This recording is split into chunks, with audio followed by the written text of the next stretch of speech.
Back in Old Hickory, the Bulldogs will play without the benefit of computerized baseline tests or doctors on the sidelines.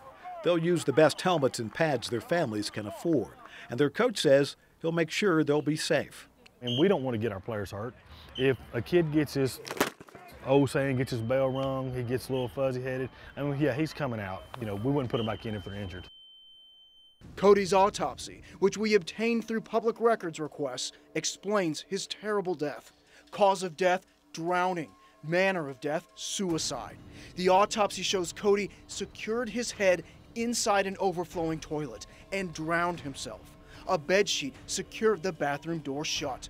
Those terrible details are important to know, Cody's family says, because it shows Cody was unmonitored long enough to plan and pull off an elaborate death. Then there's this nurse, suspended for pulling on a female patient's arms to get her out of bed, and then dumping a trash can of water on the patient's head.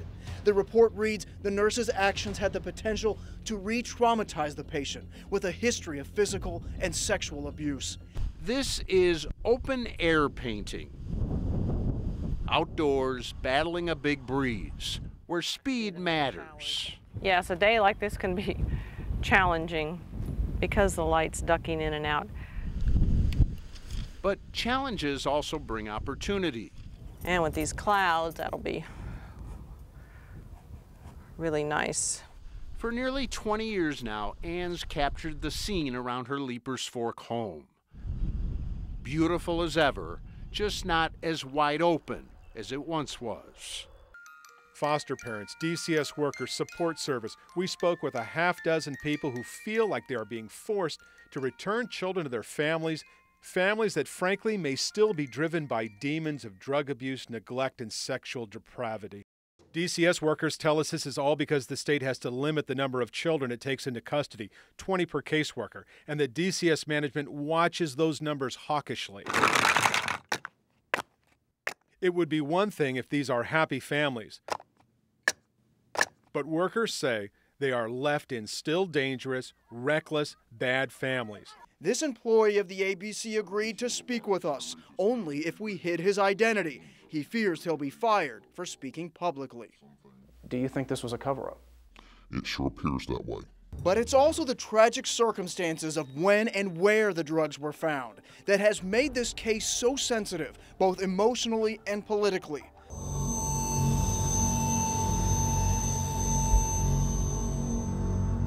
The thing is, every community has a story. It is pretty well wide known all the way around now. That is a story about our culture, I guess. Every community you go to throughout America has a story. It was made fun of around here. I think something happened. People were embarrassed about it. I've always thought something happened down there, but because there was just too much talk about it for it to have been nothing. A spaceship landing, Martians, a farmhouse invasion, a family terrified, and a panicked escape. No, it's not a midnight science fiction drive-in double feature. There's a church sign just down the road from Kelly, Kentucky, reading, "Visitors, welcome." As the town gears up for the Little Green Men Days Festival, some believe more than 50 years ago, visitors indeed came to Kelly. On August 21st, 1955, at the Sutton family farm, one of the gentlemen had went out to get a cool drink of water from the well, and he saw some lights go through the sky and something land in a field back behind the house. And sure enough, there stood this creature, they called it. There was these little invaders, very small individuals. He would up at the windows. These little silver aliens was on their roof, and when they went out, they was pulling their hair. They were in the trees. The family decided to protect their farmhouse, so they brought out the guns. Didn't do any good, so they went to Hopkinsville and got the police. Of course, they didn't find a spaceship and they didn't find any green men. And when my mother turned off the light at night, I would grab my pillow and my blanket and I crawled under the bed. Heard any noise or anything, you know, you thought, it's a spaceship. It's a case that's been repeatedly filmed, studied, and documented. But with the Little Green Men Days Festival, Kelly is telling the story in a whole new way. Oh, wow, that's terrible. Oh, wow. I'm not sure I want to see this. Steve Burke is among the taxpayers in Davidson County who we showed these pictures to, and their reactions were all the same. You got to be kidding me. Photographs of employees paid by the state not just nodding off, but sleeping. I mean, really sleeping. And this one right here looked like he is really enjoying his nap at work. That's terrible. It was laughter and tears, just like most funerals. Marvin's loss was so profound, his mother wrote him a letter after the Army told her he was dead. Dad and I were hurt awful bad, son. We both know how good you were before you left here, and I know you are still as good. Bye-bye now.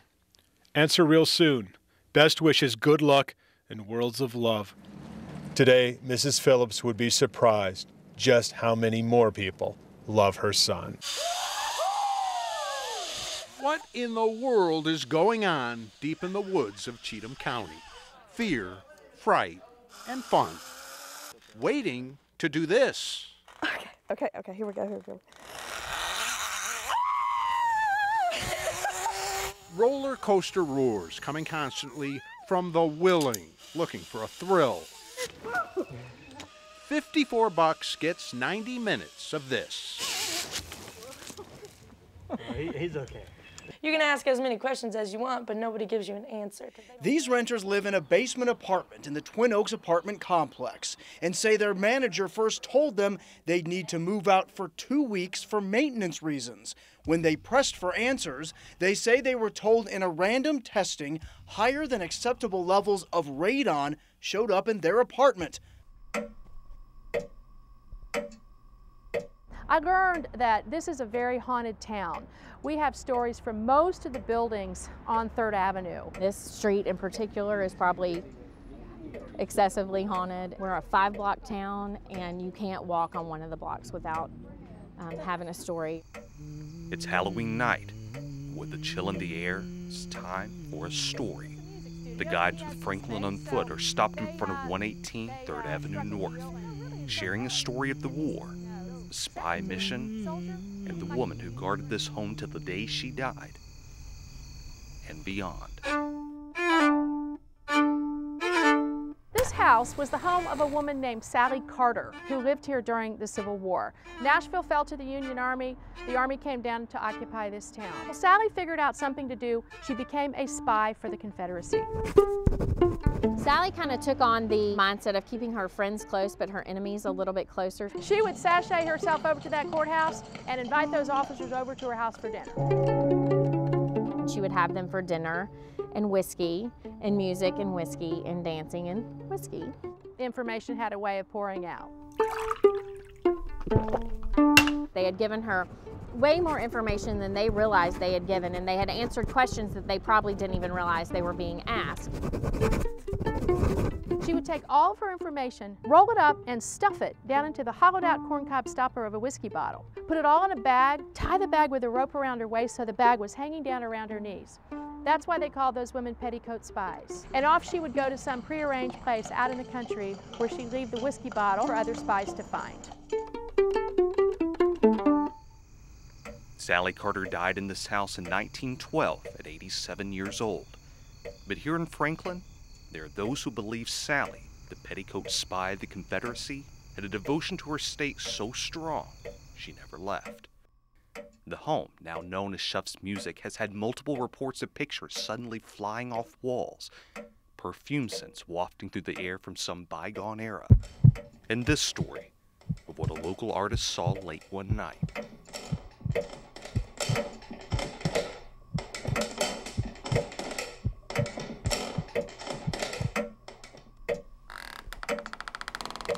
She opens the door and sees, sitting in a rocking chair right behind the window, the spirit of a very old woman. The woman said, "I used to live in this house." She knows beyond the shadow of a doubt that she saw Sally Carter.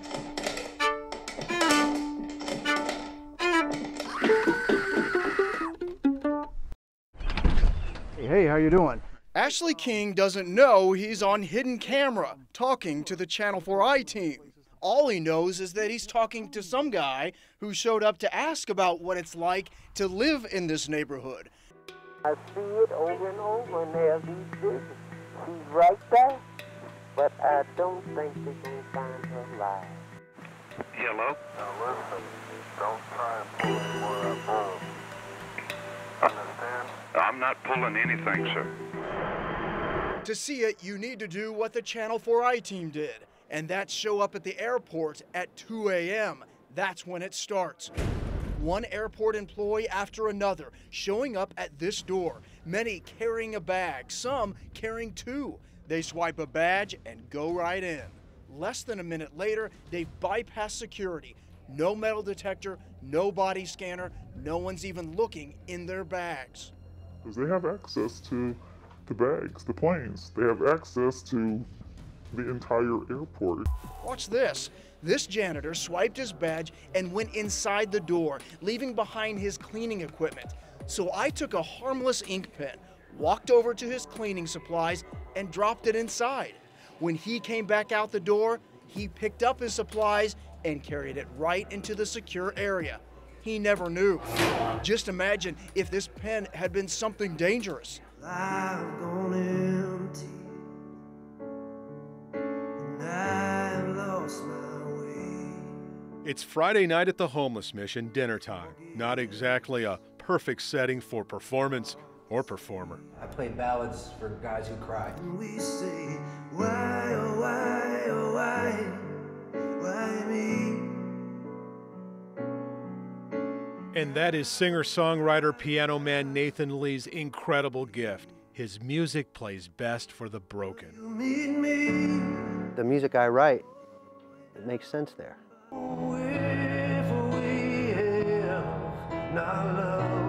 It didn't send Nathan Lee home. It sent him into prisons, into homeless shelters, into halfway houses. I'm an addict, and I'm highly insecure. I've been at it. You're not performing.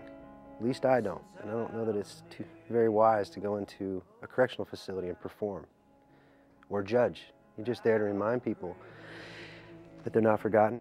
You guys living in here together, working on your life, working on your heart, working on your relationship with the Lord, it's a lot. I've thought about what you walk through in a week, and I've wondered if I would snap. It's a big deal what you're doing, and I hope this is some encouragement. Nathan Lee is a huge hit in prisons. A warden told me he has never seen anything like it. God bless you. Never seen prisoners relate to any program Felt it, man. the way they relate to Nathan Lee. You're valuable. You're valuable. You're valuable. And I hope you go out with a bang.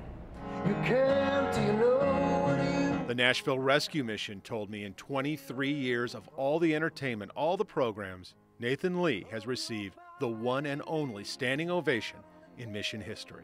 If I'm going to do this, when I die, I want it to matter. And I hope you'll find... This is important to me.